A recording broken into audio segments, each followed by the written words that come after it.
મેલડી માતાએ મહિષાસુરને બહાર કાઢવા માટે મેળામાં પ્રવેશ કર્યો એટલે તેમનું નામ મેલડી માં પડ્યું. મેલડી માતાનો રંગ તાવડી જેવો કાળો, હોઠ પ્રમાણમાં જાડા, કસાયેલું શરીર, જીભ વેંતાળા, મુખની બહાર દાંત પંક્તિ પર લોહીથી રંગાયેલ, જીભ પરથી લોહીના પડતા ટીપાં, એક હાથમાં ખડગ અને બીજા હાથમાં ખપ્પર. માના શરીર પર માનવચંદનું આચ્છાદન છે. દેહ અંત ઢંકાયેલો છે. માનું રૂપ ભયાનક બિહામણું છે. મહિષાસુરના વધ બાદ માતાજી રણમાં ઊભા રહી ગયા હતા. અંબાજીએ મેલડીમાને ગુજરાત જવાનું કહ્યું. સૂર્યના તેજ જેવી કાળી ક્રાંતિ ચારે તરફ ફેલાય છે. માનું રૂપ ભયાનક બિહામણું છે. તેમનું વાહન કાળો બોકડો હોય. બોકડા પર માતાજી આરૂઢ થયેલા છે. અષ્ટ હાથવાળા મેલડી માના હાથમાં ગદા, ચક્ર, તલવાર, ધનુષ, બાણ, ખપ્પર, ગરવો અને ત્રિશૂળ શોભે છે. એક હાથ આશીષ આપતો ખાલી છે. માનું રૂપ નજરમાં તરત જ વસી જાય તેવું છે. મેલડી માતાજી મેલા ગણાયેલ દેવી છે. આથી મેલી વિદ્યાના સાધકો મસાણી મેલડીને ભજી સિદ્ધિઓ મેળવે છે. તેઓ અનેક નામે ઓળખાય છે. ના શેઠે ક્ષેત્રપાળ તરીકે માનું સ્થાપન અનેક જગાએ થયેલું છે. ભાવનગર જિલ્લાના ઘોઘા તાલુકાના ગામ કોળિયાકમાં જ્યાં નકલંગ મહાદેવનો મોટો મેળો ભરાય છે. એ ગામમાં વાણંદનું ખેતર છે.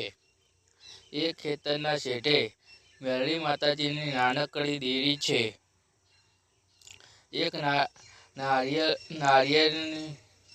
એક નાળિયેરી માનું સ્થાપન થયેલું છે. આ ખેતરમાંથી તૈયાર પાક કોઈ ચોરી શકતું નથી. ઢોર ઢાંખર પણ ખેતરમાં જઈ કશું નુકસાન કરી શકતા નથી.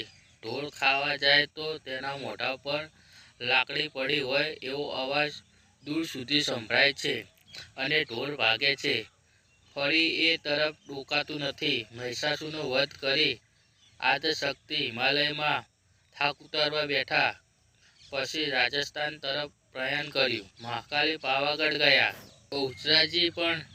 બહુચરાજી પાછા ફર્યા. ખોડિયારમાં રાજપરા તરફ રવાના થયા. આઈ વરુડી તરફ જવા ઉપડ્યા. ચામુંડા માતા ચોટીલા ગયા. સૌ જોગણીઓ પણ પોતાના સ્થાનક તરફ પાછા ફરવા લાગ્યા. એ સમયે મેલડી માતા ચારે તરફ નજર કરતા રણ મેદાનમાં ઊભા રહ્યા. આ જોઈ અંબાજીએ મેલડી માતાજીને રોકવાનું કારણ પૂછ્યું. મા ધીર ગંભીર અવાજથી બોલ્યા, હે મા, હું મહાકાળીનો અવતાર છું,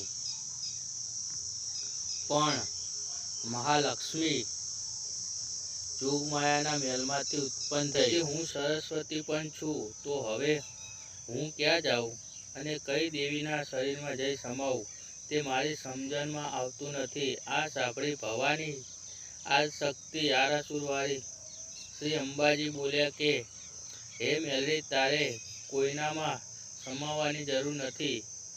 પૃથ્વીલોક પર ભક્તોનો ઉદ્ધાર કરવા મેલડીમાં તમે ગુજરાત જાઓ.